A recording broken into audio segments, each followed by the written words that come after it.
नमस्कार, मैं राजन सिंह निर्माण जीएस एकेडमी में एक बार फिर से आपका स्वागत करता हूं। हम लोगों ने अपनी इस सीरीज़ में इलेक्ट्रिसिटी के बारे में हम लोग पढ़ाई कर रहे थे। इस इलेक्ट्रिसिटी में हम लोगों ने अब तक मैग्नेटिक इफ़ेक्ट ऑफ करंट तक हम लोगों ने चर्चा कर ली थी। हम लोगों ने पहले chemical effect of current, heating effect of current और फिर उसके बाद हम लोगों ने मैग्नेटिक इफ़ेक्ट ऑफ करंट की शुरुआत की थी। मैग्नेटिक इफ़ेक्ट ऑफ करंट में पढ़ते हुए हम लोगों ने इसके थ्योरी सेक्शन में बात कर ली थी कि magnetic effect of current produce कैसे होता है, कौन कौन से फैक्टर्स इसके लिए रिस्पॉन्सिबल हैं। अब जो हमें सबसे फाइनली बात करनी है इस पूरी सीरीज़ में, वो हमें बात करनी है कि इसमें से हम किस तरीके से इस जो इफ़ेक्ट को हमने सीखा है मैग्नेटिक इफ़ेक्ट से, तो इस मैग्नेटिक इफ़ेक्ट का हमारा लाइफ टाइम या फिर हम डेली लाइफ में हमारा यूज़ किस फॉर्म में होता है। तो इसी क्रम में आज हम लोग बहुत ही इम्पॉर्टेंट कुछ डिवाइसेस के बारे में सीखने वाले हैं और उनके बारे में जानने वाले हैं। वो डिवाइसेस कौन कौन सी हैं? तो पहली डिवाइस जो हम सीखेंगे वो है मोटर, जो हमारी इलेक्ट्रिक मोटर, जो कि हमारी फ़ैन, ड्रिलिंग मशीन या फिर जो जिनसे पानी हम खींचते हैं, ये सारी की सारी मोटर के बारे में हम लोग सीखेंगे कि मोटर की फंक्शनिंग क्या होती है, किस तरीके से मोटर अपने फंक्शंस या वर्क परफॉर्म करती है। एक तो बात हम ये सीखने वाले हैं। दूसरी बात हम लोग ये सीखने वाले हैं कि जनरेटर क्या होता है। एक तो हम लोगों ने सीखा कि इलेक्ट्रिसिटी को हम मैकेनिकल एनर्जी में कैसे कन्वर्ट करें, और दूसरा जनरेटर में हम क्या सीखेंगे कि हम मैकेनिकल एनर्जी को या फिर जो पोटेंशियल फॉर्म ऑफ एनर्जी है मैकेनिकल एनर्जी के फॉर्म में, उसे हम इलेक्ट्रिकल एनर्जी में कैसे कन्वर्ट करेंगे। तो इलेक्ट्रिकल एनर्जी से मैकेनिकल एनर्जी और मैकेनिकल एनर्जी से इलेक्ट्रिकल एनर्जी, इस तरीके से हम ये दो बातों को सीख लेंगे। साथ ही साथ इसमें हम कुछ और भी बातें सीखेंगे, जैसे कि एक ट्रांसफार्मर एक डिवाइस होती है जो कि क्या काम करती है, हमारे वोल्टेज को बढ़ाती या घटाती है। तो वो किस तरीके से फंक्शन परफॉर्म करती है। इसी क्रम में एक और चीज़ हम सीखेंगे, वो हम सीखेंगे इलेक्ट्रोमैग्नेटिक इंडक्शन। जब हम इतनी सारी बातें ये सीख लेंगे तो ये आज का लेक्चर हमारा पूरा कंप्लीट हो जाएगा। तो इस बातों को हमको आज सीखना है। तो आइए हम शुरू करते हैं और एक एक करके हम इन सारी बातों को सीखते हैं। तो देखिए, सबसे पहले हम लोग सीख लेते हैं इलेक्ट्रिक मोटर के बारे में। इलेक्ट्रिक मोटर के बारे में आप लोग जानते ही हैं, डेली हमारी डिवाइस है। लेकिन ये किस तरीके से हमारा जो मैग्नेटिक इफ़ेक्ट ऑफ करंट हम लोगों ने सीखा, उसका एप्लीकेशन यहाँ इलेक्ट्रिक मोटर में किस तरीके से होता है, ये बात हम लोगों को सीख लेनी है। तो देखिए, इसमें हम काम क्या करते हैं। बेसिकली हम लोगों ने बात क्या सीखी थी कि यदि हम किसी भी कंडक्टर को मैग्नेटिक फील्ड में रख दें, जैसे कि मान लीजिए ये हम एक कंडक्टर है, इसमें हम करंट भी पास कराई और हमने इसे एक मैग्नेटिक फील्ड में भी रख दिया। ये नॉर्थ साउथ पोल है, परमानेंट मैग्नेट है। तो ये क्या है, ये नॉर्थ साउथ पोल एक तरीके की मैग्नेटिक फील्ड क्रिएट कर रहे हैं। साथ ही साथ हमने क्या काम किया है, इस कंडक्टर में इलेक्ट्रिसिटी भी प्रोड्यूस करवा दी है। तो जब इलेक्ट्रिसिटी भी जहाँ पर प्रोड्यूस हो रही होगी, इलेक्ट्रिसिटी भी ये क्या हो रही होगी, फ्लो हो रही होगी, इलेक्ट्रिक चार्जेस का फ्लो हो रहा होगा, इलेक्ट्रिसिटी का फ्लो हो रहा होगा, और साथ ही साथ मैग्नेटिज्म भी वहाँ पर अप्लाइड होगा, मैग्नेटिक फील्ड भी अप्लाइड होगी। तो ऐसी कंडीशन में इस कंडक्टर पे एक प्रकार का एक फोर्स जनरेट होता है, और वो फोर्स किस तरीके का जनरेट होता है, उसकी डायरेक्शन क्या होती है, ये हम लोगों ने पिछले लेक्चर में देख लिया है। वो डायरेक्शन किससे हम देखते हैं, तो फ्लेमिंग्स लेफ्ट हैंड रूल से देखते हैं। तो फ्लेमिंग्स लेफ्ट हैंड रूल क्या कहता है कि फोर्स कौन सी डायरेक्शन में होगा, तो ये तीन परपेंडिकुलर चीज़ें होंगी। जैसे कि ये करंट है, तो करंट की direction C for current, C for centre, तो सेंटर फिंगर को हम करंट की डायरेक्शन में लिया हमने। Magnetic field, first finger field की डायरेक्शन में। तो ये क्या हो गया, ये फील्ड की डायरेक्शन और ये करंट की डायरेक्शन। तो फोर्स की डायरेक्शन क्या होगी, अंदर की तरफ, यानी कि इसमें जो फोर्स लग रहा होगा वो अंदर की तरफ लग रहा होगा।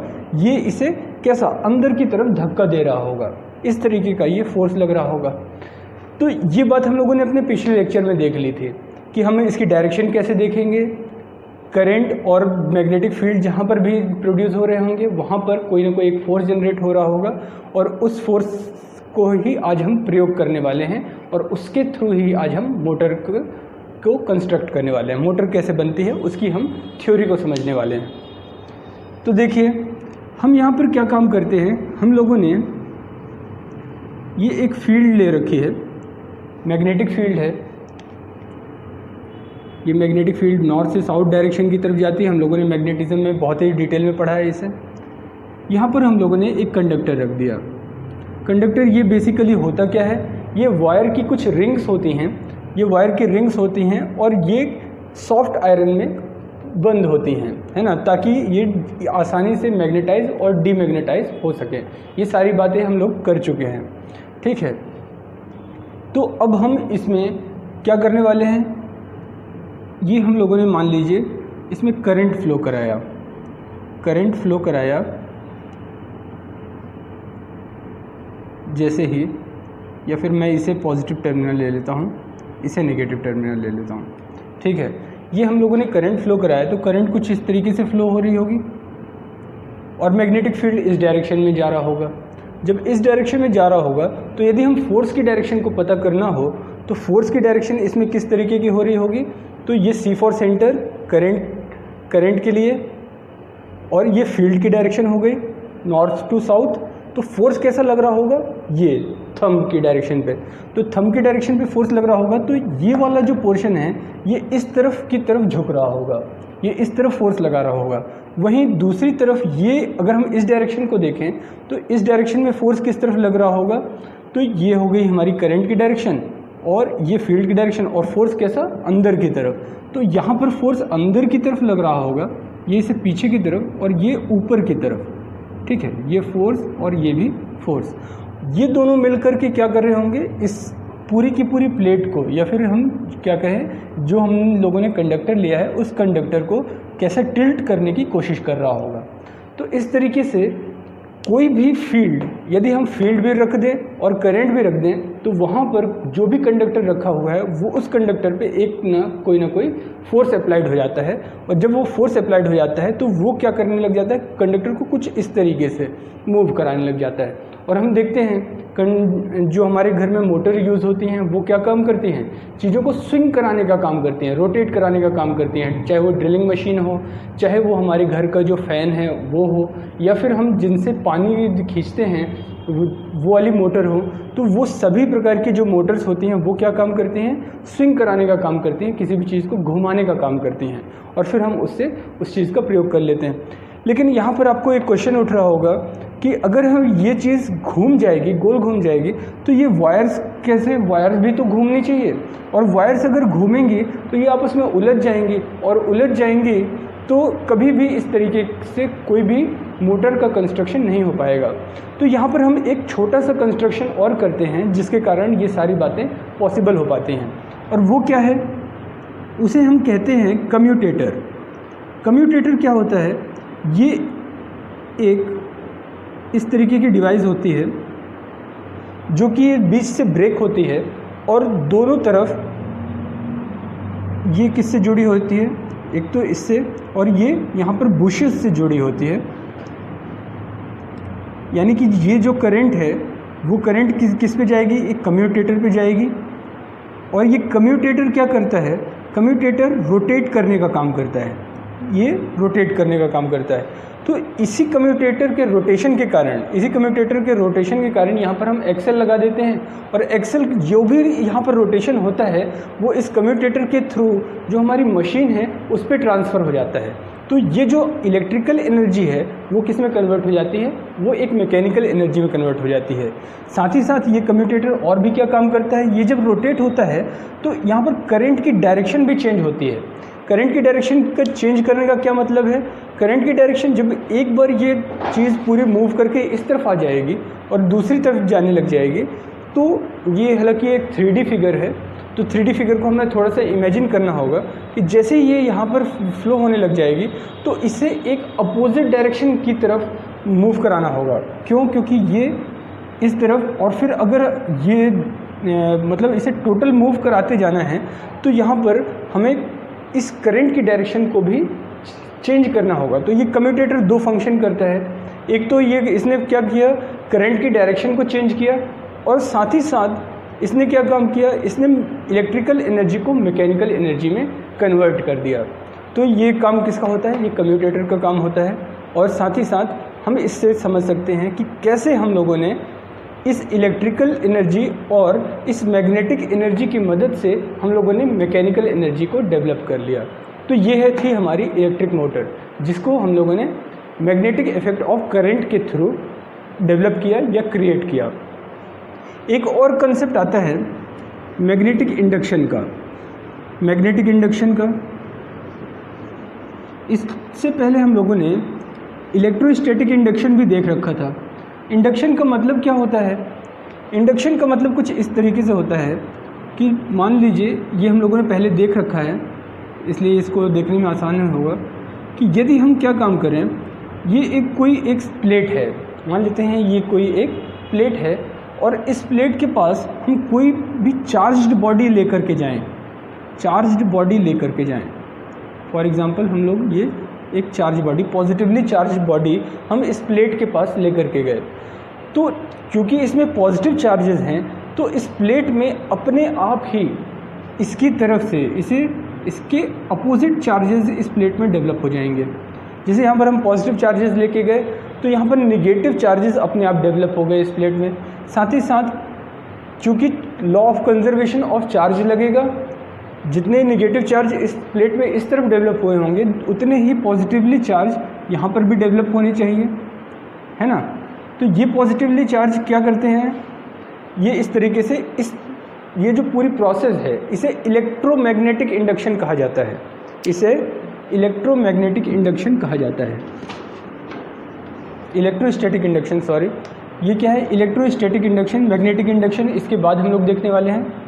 ये क्या था हमारा, ये हम लोग पहले पढ़ चुके हैं, ये है इलेक्ट्रोस्टैटिक इंडक्शन, ठीक है। ये क्या देखा, इससे हम लोग क्या बना रहे थे, इससे हम लोग कंस्ट्रक्ट कर रहे थे कैपेसिटर्स। कैपेसिटर कंस्ट्रक्ट करने के लिए हम लोग क्या कर रहे थे कि इस पॉजिटिवली जो चार्ज वाली जो प्लेट है इसको हम लोग ग्राउंड से कनेक्ट कर देते हैं, ग्राउंड से कनेक्ट कर देते हैं। इस तरीके से जैसे हमने ग्राउंड से कनेक्ट किया तो ये क्या हो गया, इसमें पॉजिटिवली चार्ज अपने आप ही डेवलप हो गया बिना इस प्लेट को टच किए हुए, है ना।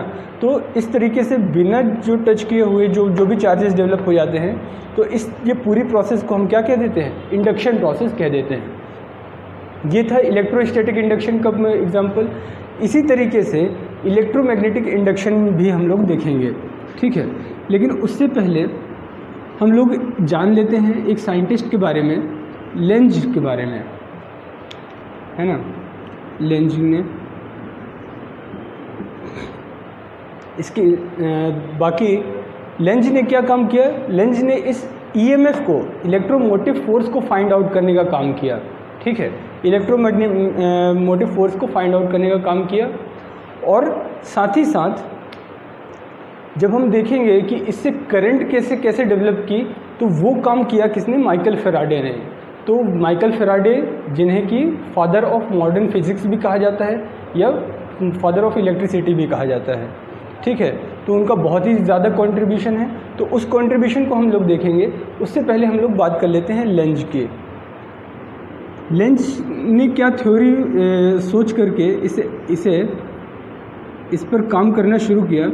उन्होंने कहा कि जब कभी भी हम किसी भी कंडक्टर में इलेक्ट्रिसिटी फ्लो करते हैं, हम लोग इससे पहले पढ़ चुके हैं, कंडक्टर में इलेक्ट्रिसिटी फ्लो करते हैं, तो इलेक्ट्रिसिटी फ्लो करने के कारण इसमें अपने आप ही एक मैग्नेटिज्म डेवलप हो जाता है। ये मैग्नेटिज्म डेवलप हो जाता है, ये बात हम लोग सीख चुके हैं। मैग्नेटिज्म डेवलप हो जाता है, तो उन्होंने कहा कि हर एक चीज़ में जो इस दुनिया में कन्वर्सली ट्रू होती है ना।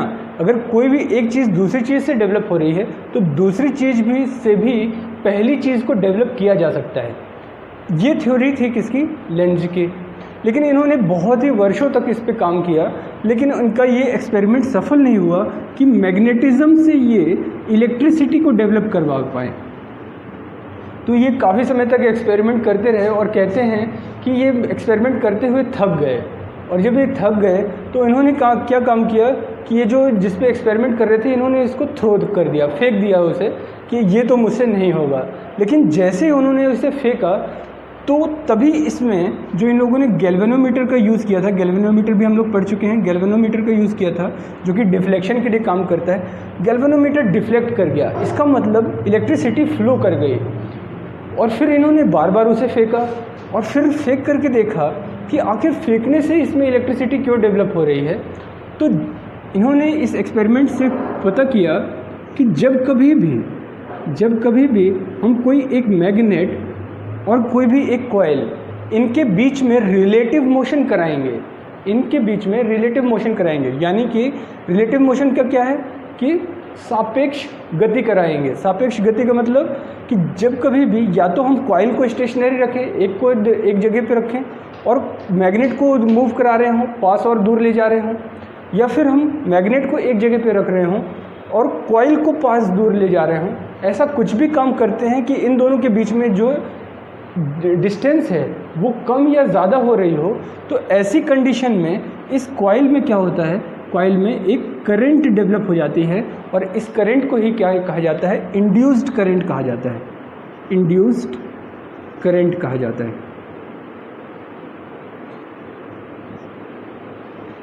ठीक है, इस करंट को ही इंड्यूस्ड करंट कहा जाता है। तो ये करंट डेवलप कराने का काम किसने किया, तो ये काम किया लेंज ने। और इस लेंज ने साथ ही साथ इसमें कुछ रूल भी बताए कि ये करंट की डायरेक्शन क्या होगी और इस करंट को किस तरीके से फाइंड आउट किया जा सकता है। तो वो किस तरीके से बताया, उन्होंने कहा कि इसमें जो भी करंट इंड्यूस होगी, यानी कि करंट प्रोड्यूस हो रही होगी, कोई भी करंट जनरेट हो रही होगी, तो वो करंट क्या कर रही होगी, वो इस मोशन का हमेशा और हमेशा अपोज कर रही होगी। वो क्या कर रही होगी, मोशन का अपोज कर रही होगी। अच्छा, ये मोशन का अपोज कैसे करेगी, तो अगर मैं इसकी तरफ नॉर्थ पोल को ले जा रहा हूँ, इस कॉइल की तरफ मैं मैग्नेट के नॉर्थ पोल को ले जा रहा हूँ, तो अपोज करने के लिए क्या होगा कि यहाँ पर भी नॉर्थ पोल ही डेवलप होना चाहिए, तो इसका मतलब हम लोगों ने सीख रखा है इसके पहले कि जब कभी भी किसी भी सर्कुलर कॉइल में अगर करंट प्रोड्यूस हो रहा होता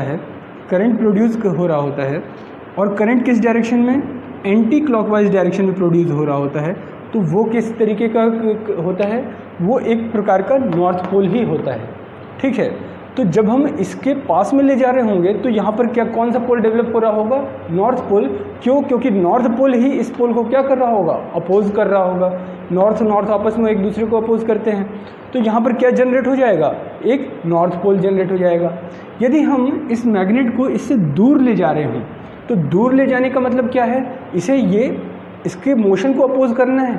इसके मोशन को अगर अपोज करना है तो यहाँ पर ये कौन सा पोल जनरेट होना चाहिए, यहाँ पर जनरेट होना चाहिए साउथ पोल, ताकि ये इसे क्या कर सके, अट्रैक्ट कर सके। तो साउथ पोल का मतलब क्या है, साउथ पोल का मतलब है क्लॉकवाइज डायरेक्शन। ठीक है, तो क्लॉकवाइज या एंटी क्लॉकवाइज किस आधार पर निर्धारित होगा, तो ये किस आधार पर निर्धारित होगा, ये होगा कि हम मोशन किस डायरेक्शन में कर रहे हैं। ठीक है, तो ये सारी बातें कहाँ से पता चली, ये हमें लेंज लॉ से पता चली कि rate of change of motion जब भी होता है कॉइल और मैग्नेट के बीच में, तो वहाँ पर फ्लक्स का चेंज होता है।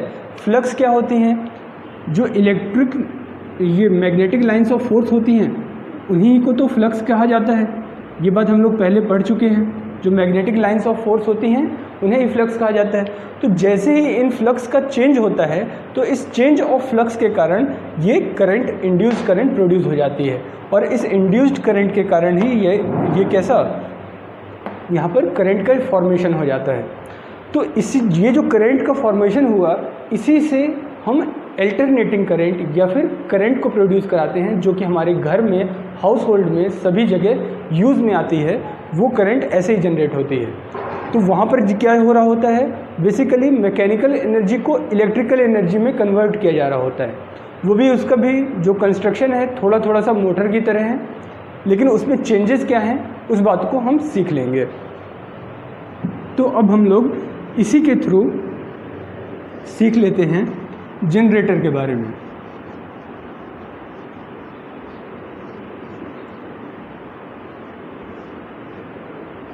तो देखिए जनरेटर में क्या होता है, वहाँ पर भी हम लोग क्या कर रहे थे, पोल से ले रहे थे, नॉर्थ और साउथ स्ट्रॉन्ग मैग्नेट्स ले रहे थे, और क्या काम कर रहे थे, एक कॉइल ले रहे थे, है ना, और उसे बैटरी से कनेक्ट कर रहे थे। लेकिन यहाँ पर हमें क्या करना है, यहाँ पर तो हम मैकेनिकल एनर्जी को इलेक्ट्रिकल एनर्जी में हमें कन्वर्ट कराना है, ठीक है, मैकेनिकल एनर्जी को कन्वर्ट कराना है। तो यहाँ पर उसमें और इसमें थोड़ा सा चेंजेस आ जाते हैं। उसमें और इसमें चेंजेस कैसे आ जाते हैं, वहाँ पर हम यूज़ कर रहे थे क्या, Fleming's left hand rule use कर रहे थे। फ्लेमिंग लेफ्ट हैंड रूल किसके लिए बताता है, फ्लेमिंग लेफ्ट हैंड रूल पता करने के लिए होता है कि फोर्स की डायरेक्शन कौन सी है। फोर्स किससे, थंब से हम लोग देखते थे कि अगर फील्ड की डायरेक्शन ये है, करंट की डायरेक्शन ये है, तो फोर्स की डायरेक्शन कौन सी, थंब की डायरेक्शन होगी। लेकिन यहाँ पर चेंजेस थोड़े से आ जाते हैं। यहाँ पर फ्लेमिंग लेफ्ट हैंड रूल की जगह फ्लेमिंग का राइट हैंड रूल लगता है। जनरेटर में आप लोग ये हमेशा याद रखेंगे, यहाँ पर फ्लेमिंग का राइट हैंड रूल लगता है, राइट हैंड रूल लगता है। मोटर में कौन सा लग रहा था, मोटर में लेफ्ट हैंड रूल लग रहा था, और यहाँ पर क्या लग रहा है, यहाँ पर लग रहा है राइट हैंड रूल। ये क्वेश्चन भी डायरेक्ट पूछा जाता है कि फ्लेमिंग का कौन सा रूल लगता है, कोई रूल नहीं लगता है, या फिर ऐसा कुछ करके ऑप्शन में मिल सकता है आपको। तो यहाँ पर आप याद रखेंगे कि जनरेटर में हमेशा क्या लगता है, जनरेटर में राइट हैंड रूल लगता है, और मोटर में कौन सा लगता है, मोटर में लेफ्ट हैंड रूल लगता है। तो यहाँ पर क्या हो रहा होगा, यहाँ पर भी फोर्स की डायरेक्शन, अगर मान लीजिए हम इसे मूव करा रहे हैं तो फोर्स की डायरेक्शन वही रहेगी, थंब वाली डायरेक्शन। करंट की direction, induced current, see for current, वहाँ पर भी मिडिल फिंगर से रिप्रेजेंट कर रहे थे, यहाँ पर भी मिडिल फिंगर से ही रिप्रेजेंट करेंगे। फील्ड की डायरेक्शन भी वही होगी, जो हम लोग फर्स्ट फिंगर को फील्ड की डायरेक्शन में डिनोट कर रहे थे, तो यहाँ पर भी हम फील्ड को फर्स्ट फिंगर से ही डिनोट करेंगे। ये हो गई फील्ड की डायरेक्शन, ये हो गई राइट हैंड है हमारा, ये हो गई फील्ड की डायरेक्शन। और मान लीजिए हम लोगों ने थंब, यानी कि हम इसे कैसा, ऐसा रोटेट कर रहे हैं, एंटी क्लॉकवाइज रोटेट कर रहे हैं, थंब अंदर की तरफ है और फील्ड इस तरफ है, तो करंट किस तरीके से फ्लो हो रही होगी, तो करंट नीचे की तरफ फ्लो हो रही होगी। ये सी फॉर करंट। यहाँ पर हम लोगों ने करंट को पता लगाने के लिए राइट हैंड रूल का यूज़ किया है, जबकि फ्लेमिंग का लेफ्ट हैंड रूल किस लिए यूज़ कर रहे थे, वो फोर्स की डायरेक्शन को पता करने के लिए यूज़ कर रहे थे, ठीक है। ये माइन्यूट डिफरेंसेस हैं, इन डिफरेंसेस से ही क्वेश्चन बनते हैं, इसलिए इन बातों को हमें ध्यान रखना है, ठीक है। तो जनरेटर में कि करंट कैसे प्रोड्यूस हो गई, करंट इस डायरेक्शन में प्रोड्यूस हो गई। ये जब वहाँ पर हम लोग यूज़ कर रहे थे, वहाँ पर हम लोग यूज़ कर रहे थे किस चीज़ का, वहाँ पर हम लोग यूज़ कर रहे थे कम्यूटेटर का। यहाँ पर हम लोग यूज़ करते हैं स्प्लिट रिंग्स का, स्प्लिट रिंग्स का। ये रिंग्स कुछ इस तरीके से होती हैं,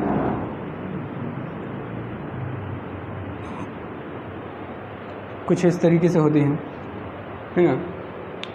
तो यहाँ पर हम यूज़ करते हैं स्प्लिट रिंग्स का। स्प्लिट रिंग्स क्या काम करती हैं, बेसिकली जब ये मोशन तो एक ही तरफ का होता होगा, ठीक है, लेकिन करंट क्या होती है, करंट की डायरेक्शन बदलती रहती है। करंट एक बार इस तरीके से, क्यों, क्योंकि ये मोशन कैसा हुआ, मोशन इसके कारण एक बार हुआ, और फिर दोबारा जब ये बात क्या होगी, ये घूम करके इस तरफ आ जाएगा, तो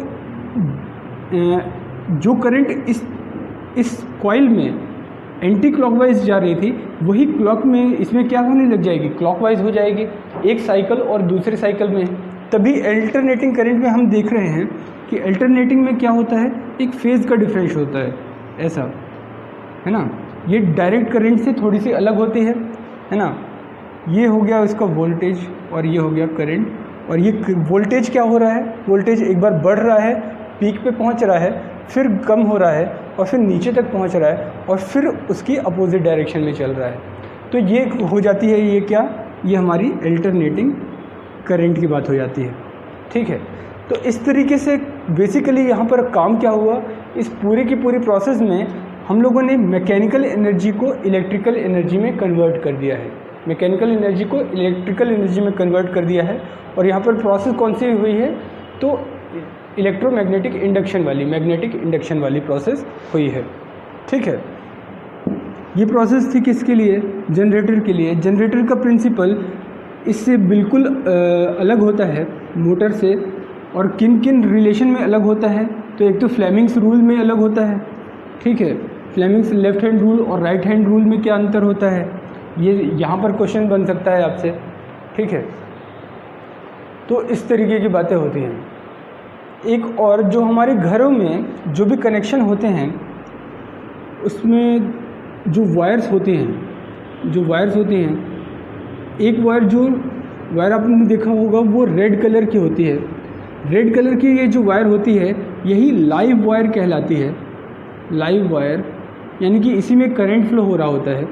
एक दूसरी वायर होती है जो कि ब्लैक कलर की होती है, और ये जो ब्लैक कलर की वायर होती है ये बेसिकली न्यूट्रल वायर है।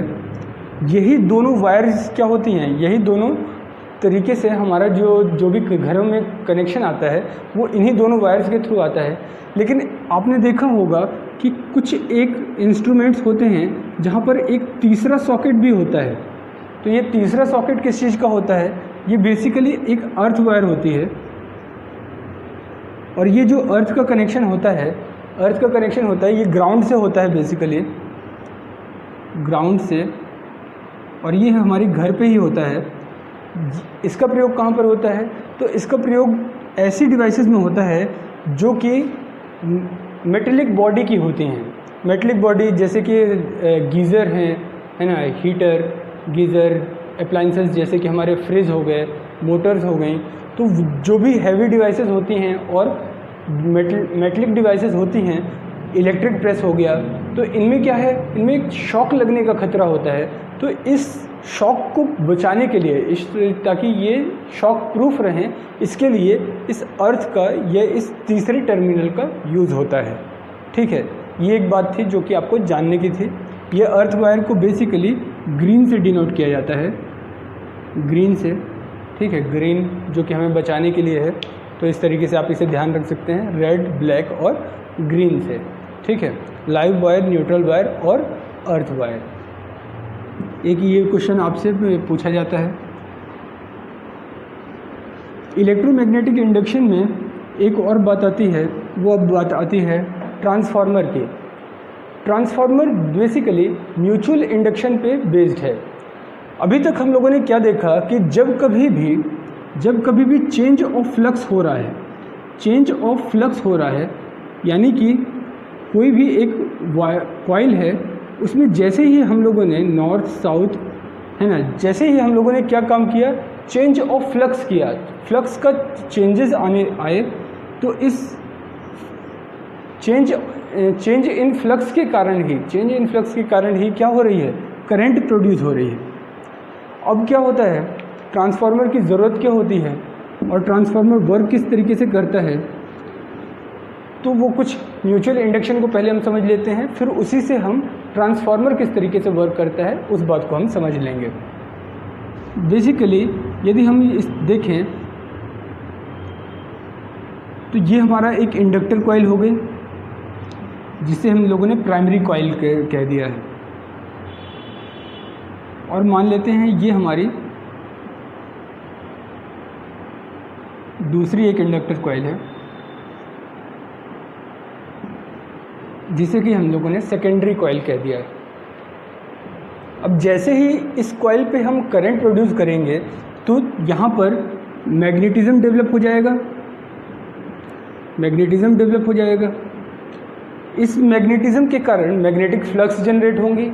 मैग्नेटिक फ्लक्स, एक की मैग्नेटिक फ्लक्स दूसरे की मैग्नेटिक फ्लक्स दूसरे कॉइल से होकर के गुजरेंगे, और चेंज इन फ्लक्स के कारण जब भी ये फ्लक्स बदल रहे होंगे तो इन चेंज इन फ्लक्स के कारण ही क्या हो जाएगा, यहाँ पर एक इंड्यूस्ड करंट आ जाएगा।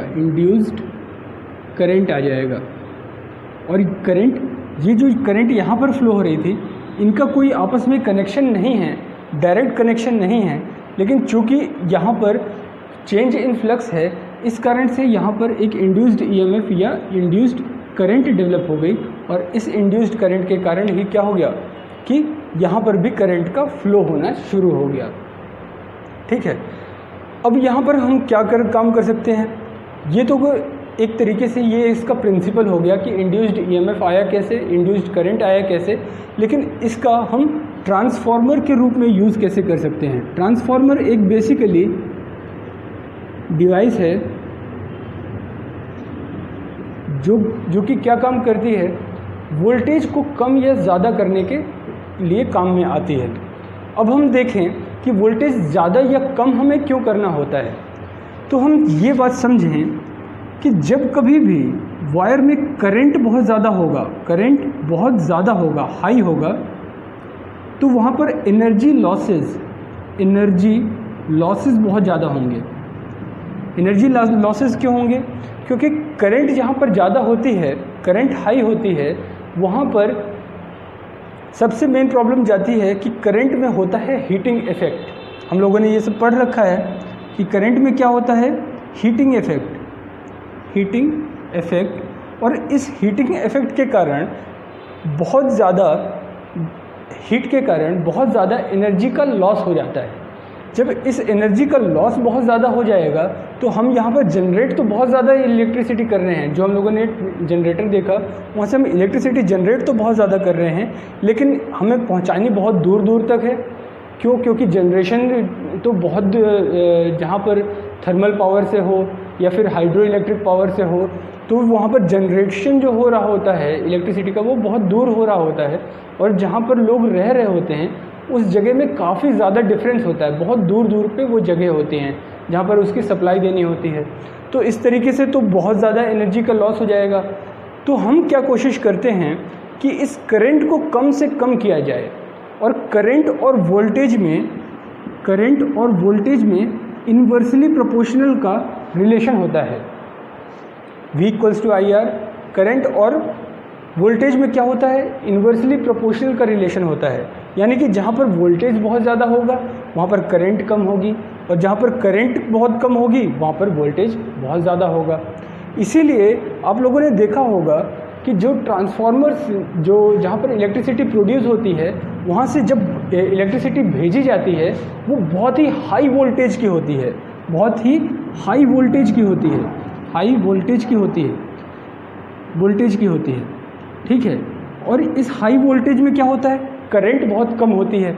वोल्टेज ज़्यादा होगा तो करंट क्या होगी, कम होगी, और ये जो करंट कम होगी तो इस तरीके से जो हाई वोल्टेज के लिए यूज़ किया जाता है, तो इस तरीके के ट्रांसफार्मर्स को क्या कहा जाता है, स्टेप अप ट्रांसफार्मर्स कहा जाता है, स्टेप अप ट्रांसफार्मर्स कहा जाता है। तो ये स्टेप अप ट्रांसफार्मर्स क्या कर रहे हैं, जो भी जनरेशन हो रहा है उसे हाई वोल्टेज में कन्वर्ट कर दे रहे हैं, हाई वोल्टेज और लो करंट। तो हाई वोल्टेज और लो करंट इस तरीके से वो जो इलेक्ट्रिसिटी है वो वहाँ से उस बहुत दूर से हमारे घरों तक आ जाती है।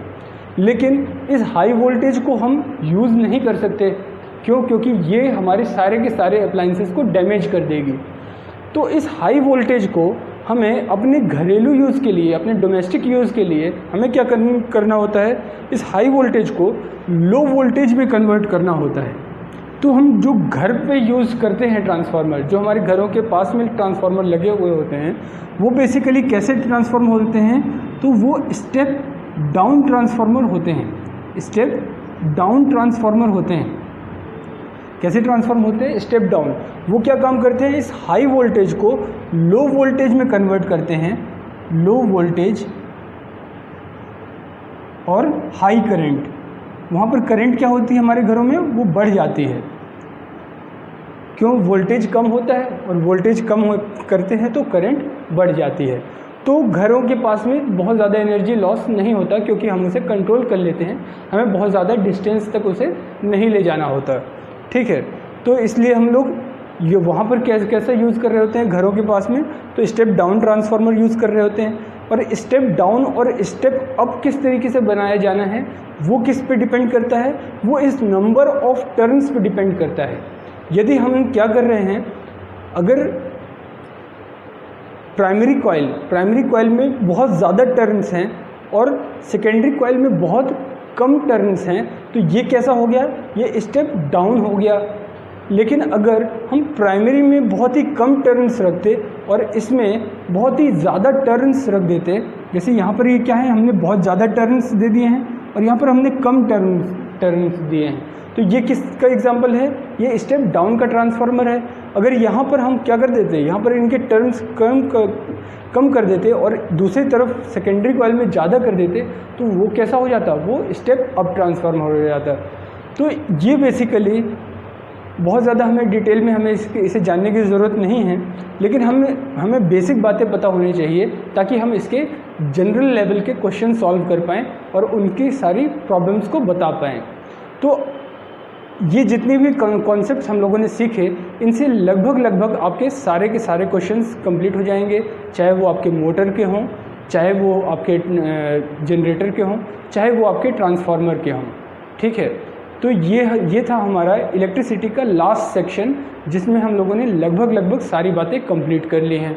अगर कोई भी यहाँ पर आपको समस्या आती है, कोई भी दिक्कत आती है कि कोई बात समझ में नहीं आई, या फिर कोई भी बात में आपको लगता है कि इसमें थोड़ी सी और ज़्यादा चर्चा करने की ज़रूरत है, या फिर कोई भी और भी डिटेल में आपको जानने की ज़रूरत है, वैसे तो हम लोगों ने इसे इस तरीके से डिज़ाइन किया है कि आपको जनरल लेवल में, जनरल साइंस में जो भी क्वेश्चंस पूछे जाते हैं, उस लेवल पे जिस लेवल के क्वेश्चन पूछे जाते हैं, वहाँ तक के क्वेश्चंस आपसे सारे के सारे बन जाएं। लेकिन फिर भी अगर आप इसमें से कुछ और भी लेक्चर्स चाहते हैं, कोई और टॉपिक चाहते हैं, या फिर किसी भी चीज़ के बारे में डिटेलिंग चाहते हैं, तो आप कमेंट सेक्शन में हमें बता सकते हैं। कमेंट सेक्शन में आपको वो सारी जानकारी दे दी जाएगी, है ना। तो ये बात अगर लेक्चर आपको कैसा समझ में आ रहा है, कैसा लग रहा है, आपको हमारे लेक्चर्स कितने पसंद आ रहे हैं, ये सारी बातें भी आप हमें कमेंट सेक्शन में शेयर किया करिए। तो आप लोगों ने ये पूरा लेक्चर सुना, इसके लिए बहुत बहुत धन्यवाद। नमस्कार।